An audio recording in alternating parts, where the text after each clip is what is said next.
Infamously known as the Grim Sleeper, this killer etched his name into the annals of criminal history, with a chilling reign of terror spanning over 2 decades. His story is an example of what happens when a known predator is allowed to roam freely and kill with impunity.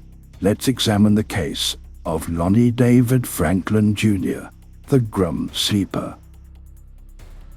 Born on August 30, 1952 in Los Angeles, Lonnie Franklin's early years held little indication of the monstrous path he would eventually tread. But in 1974, Franklin showed his true nature. Stationed in West Germany while serving in the United States Army, Franklin and 2 other servicemen gang-raped a 17-year-old girl in Stuttgart. After offering the young girl a lift, they drove her to a field and repeatedly raped her with a knife to her throat. During the attack, Franklin took photographs of the victim, something he would repeat with his future victims. Despite the severity and brutality of the crime, Franklin served less than a year in prison before being released and given a dishonorable discharge from the United States Army in July 1975. Had he received an appropriate sentence, many other women would not have fallen prey to this monster. Back in the United States, Franklin's criminal record began to grow in the 1980s, primarily with charges related to theft and burglary. But there was a much darker side to Franklin. He was, in fact, a violent, sadistic sexual predator. Stalking the Southside of Los Angeles, he targeted vulnerable women, predominantly African Americans, many of whom were involved in sex work and struggling with addiction. By the mid-1980s, the Los Angeles Police Department believed that a serial killer was targeting women in South Los Angeles. As the number of victims grew to at least 13, the killer was dubbed the Southside Slayer.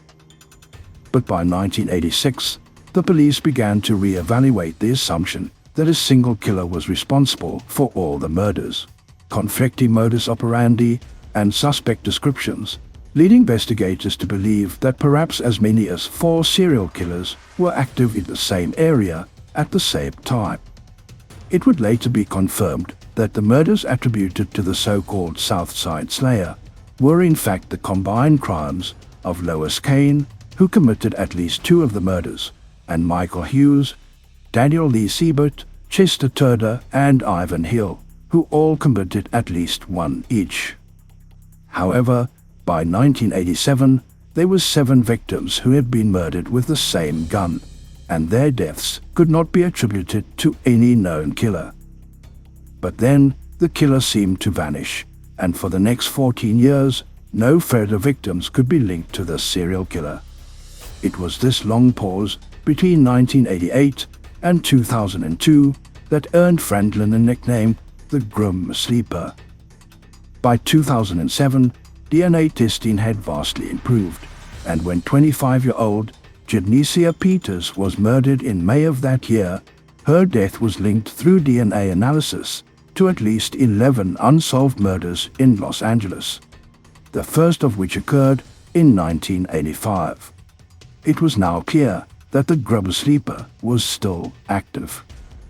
Investigators were unable to get an exact DNA match to anyone in their databases, but they were able to find a familial DNA match, meaning the killer was closely related to a person whose DNA they had on record.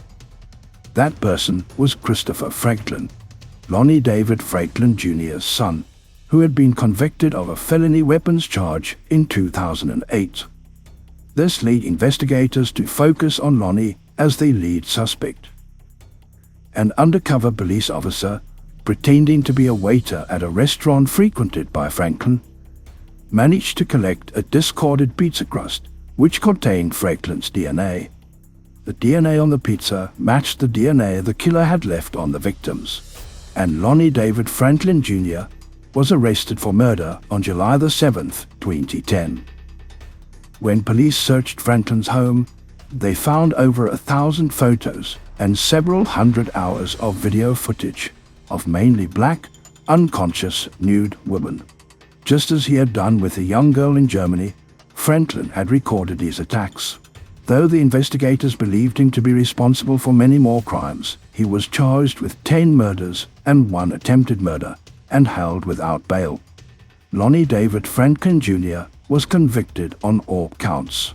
We, the jury, in the above entitled action, find that on or about August 10th, 1985, the defendant, Lonnie David Franklin Jr., guilty of the crime of first-degree murder of Deborah Jackson, a human being, in violation of Penal Code Section 187A, a felony, as charged in Count 1 of the information. On June 6, 2016, a Los Angeles County jury sentenced Franklin to death.